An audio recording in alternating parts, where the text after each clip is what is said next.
there, friends. My name is Jackson, and I'm one of the pastors here with Circles, and today we are kicking off a brand new series called Identity Crisis. It is going to be all about one of life's most important questions: who are you?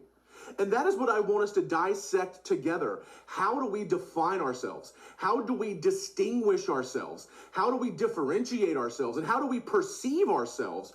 All of these things are really important, and I want us to tackle this together. I want to give you the tools to answer that question well. Who are you? I already hear your pushback. How can you help me say who I am? You don't know me. That's true. We're not going to get super personal here. Rather, we're going to go in a very powerful direction. We're going to talk about how God defines you. We're going to talk about how God distinguishes you. We're going to talk about how God perceives you. And all of those truths are applicational to each and every person, whether you are in Kansas or Kenya. It is practical for you. So we're going to dive into this together. So when it comes to identity, a great place to look is media and entertainment, because essentially all of the shows and movies we love are ultimately talking about an identity, someone's identity. Like in superhero movies, there might be a secret identity, like Peter Parker or Clark Kent. But in other movies and TV shows, it's all about people discovering their true identity. This is especially true with a show that I recently got into, and I'm not saying I recommend it. It's a little bit rough around the edges, but it's called Mad Men. As a person who is fascinated by marketing and advertising, I kind of got hooked on this show. Mad Men follows ad executives in New York City.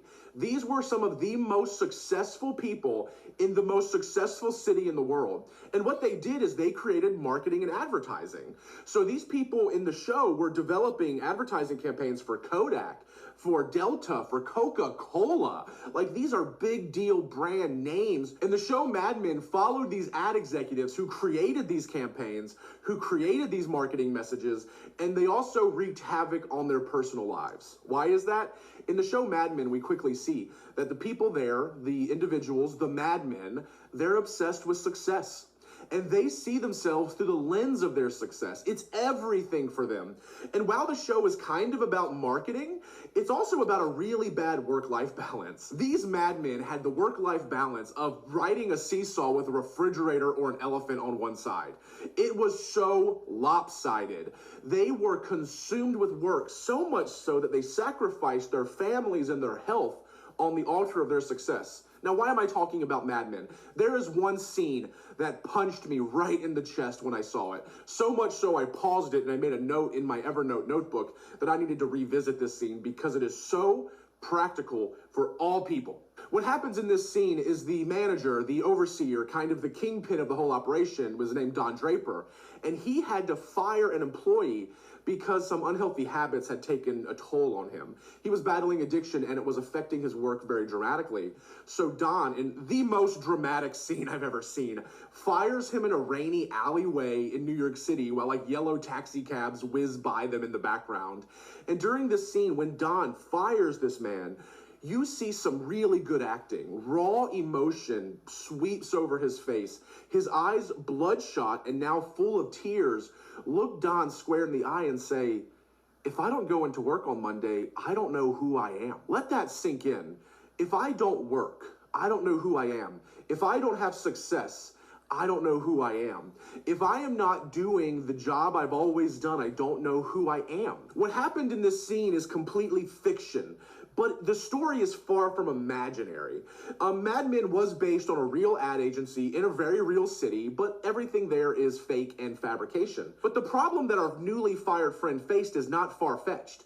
It is not fiction. He had a tragedy that I've seen play out in so many people's lives. He had the tragedy of a misplaced identity. I'm going to repeat that. So many of us struggle with the tragedy of a misplaced identity. We see ourselves through the lens of what we do, how we succeed, what we've achieved. We see ourselves and define ourselves by our hobbies, our interests.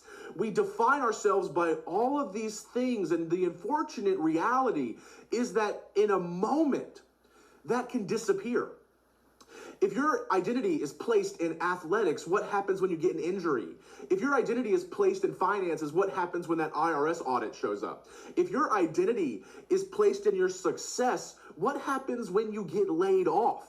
If your identity is placed in who you're dating or your relationship, what happens when the breakup comes? That is why I'm calling this the tragedy of a misplaced identity, because it truly is a tragedy. And if we're not careful, we can proudly define and distinguish ourselves by our academic accolades, by our athletic ability, or by our relationship status. All of those things are fine, but they do not define you. So we're about to embark on a study about identity, and I invite you to be honest with yourself, how you describe yourself, how you distinguish yourself, and how you define your worth. And I want to help you discover your true identity, because a true identity changes you. So we're going to look at a story about that life change that happens. Jesus in his ministry encountered a suffering woman, a woman who had allowed her issue to swallow up her entire identity. And we are going to start to see that culture defined her by her issue.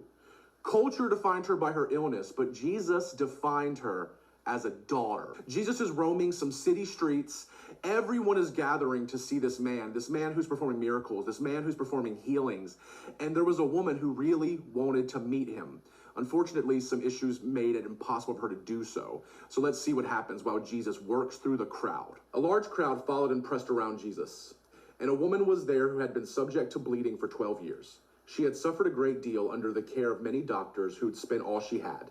Yet instead of getting better, she grew worse. When she heard about Jesus, she came up behind him in the crowd and touched his cloak, because she thought, if I could just touch his clothes, I will be healed. Immediately, her bleeding stopped, and she felt it in her body that she was freed from her suffering. At once, Jesus realized that power had gone from him. He turned around in the crowd and asked, "Who touched my clothes?" The disciples are dumbfounded. They say, "You see all these people crowding against you," his disciples answered, "and yet you can even ask, 'Who touched me?'" But Jesus kept looking around to see who had done it.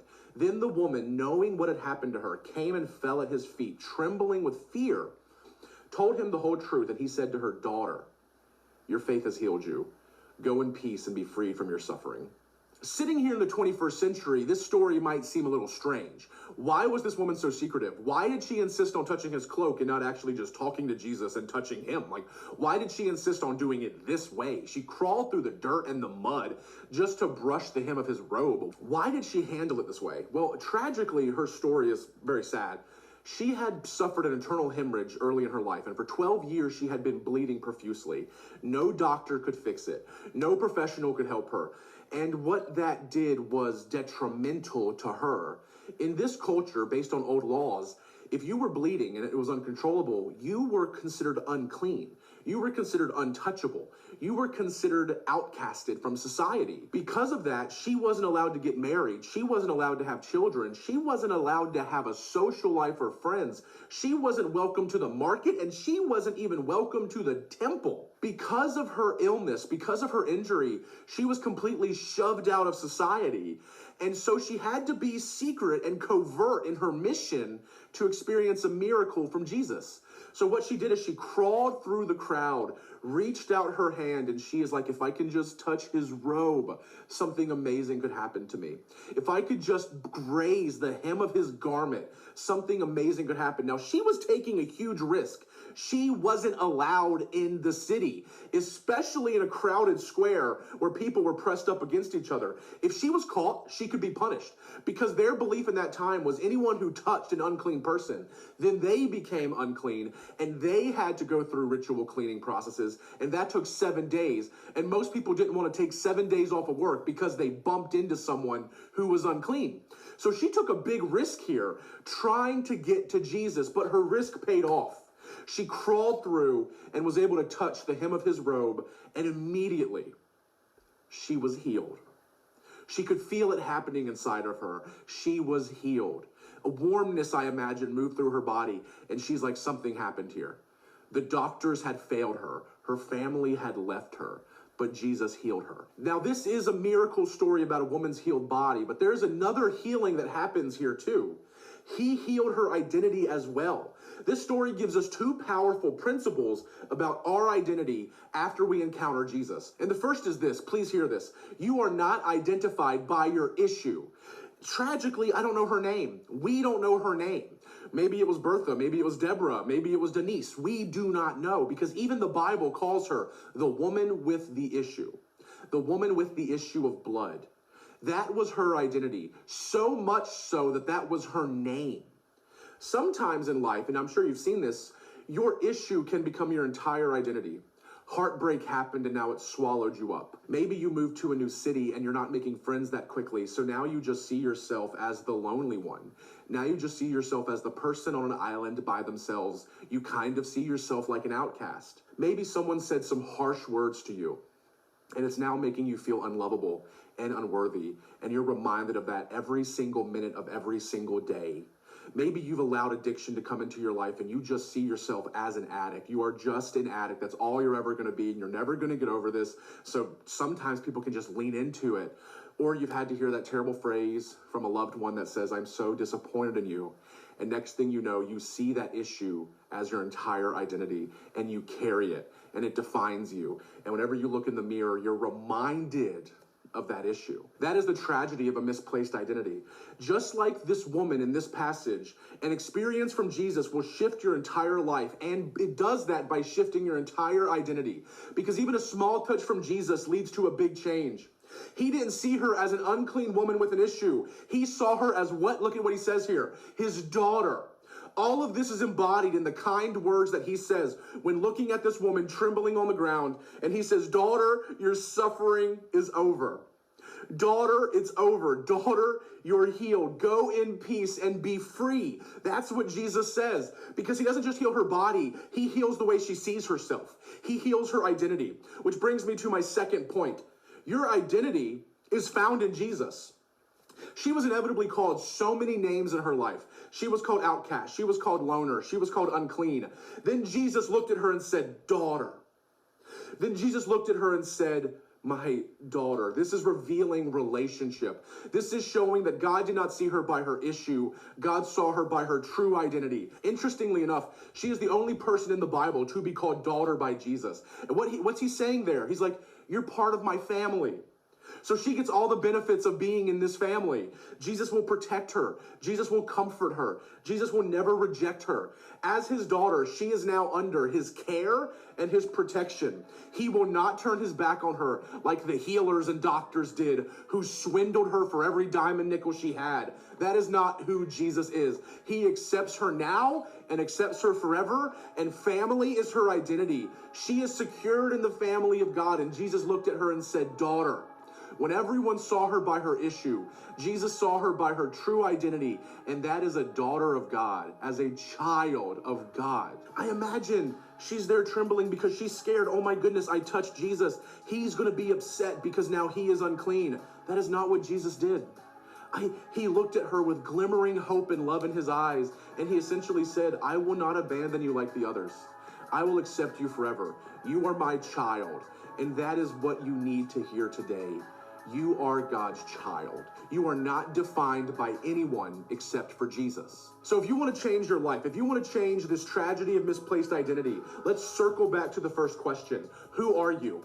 You're not just the loner. You're not just the athlete. You're not just the successful person. You're not just the disappointment. You are a child of God. And at the end of the day, that is what truly matters. You belong to the perfect family, and God's family is your identity. You are a child of God, and that means you are safe, you are secure, you are set apart, and you are surrounded by the love and protection of Jesus. Realizing this changes your entire identity, and it can turn your mindset of tragedy into a moment of victory. So we all need to lean on this singular truth today. You are God's child. You are loved by God. Who are you? You're a son and a daughter of Jesus. Let that truth surround you. Let that truth comfort you. And ultimately, let that truth transform you.